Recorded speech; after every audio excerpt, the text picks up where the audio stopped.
ay rated SPG. Striktong patnubay at gabay ng magulang ang kailangan. Maaaring may masiselang tema, lengguwahe, karahasan, sexual, horror o droga na hindi angkop sa mga bata. Konsensya di gulat ang nararamdaman ngayon nitong si Sam matapos ngang sila ang makahuli kay Victor Zafra.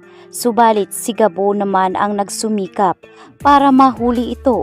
Kaya naman nais nitong si Sam na mahanap ang naturang lalaki dahil nais niyang malaman kung ano nga ba talaga ang tunay na trabaho nito.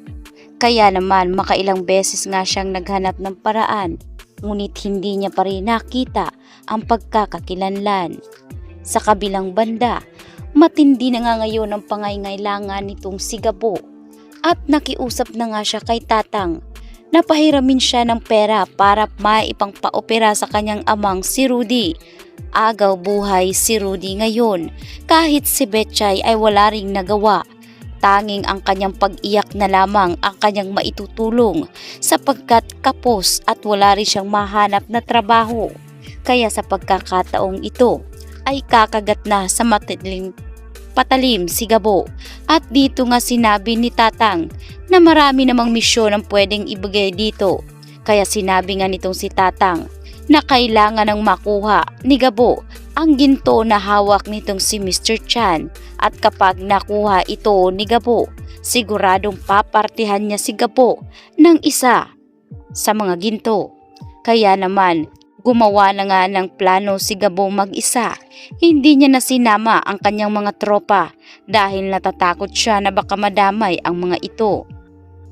Habang itong mga Zafra ay tila na pagdudahan nila si Mr. Chan na tinraidor nga sila nito dahil nga nagkaroon ng NCIA sa loob ng naturang Jade Imperial na pinagtatransaksyonan nga nila.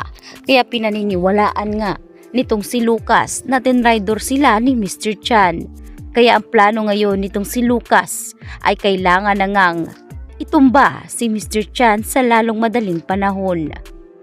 Samantalang tumawag na nga ang padre de pamilya ng mga Zafra dito kay Ricardo Jacinto para ipaalam dito na ang humuli sa kanyang anak ay walang iba kundi ang anak na Ricardo. Baka ito pangaraw ang magiging dahilan ng kanilang problema sa magkapamilya. Kaya naman itong si Ricardo ay tinawagan ang hepe ng naturang presinto na may hawak ngayon kay Victor na palayain umano ito sapagkat wala silang nakuhang matibay na ebidensya dahil dito.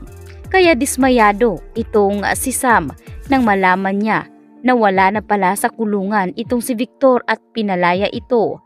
Naghuhuramentado itong si Sam dahil sa matindi umano ang ginugol niya para mahuli, ngunit sa huli ay pakakawalan rin pala ito.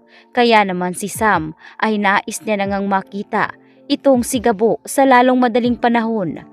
Ngunit sadyang mapagbigay ang kapalaran dahil sa susunod na misyon sa paghuli nga dito kay Mr. Chan at sa mga iilan pang mga Zafra ay nagkatagpo na naman ang landas ni Gabo at ni Sam Jacinto.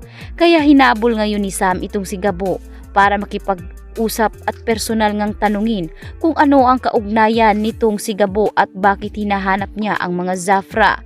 Hindi na rin nagbigay pa ng ibang paliwanag si Gabo at agad na nga itong umalis.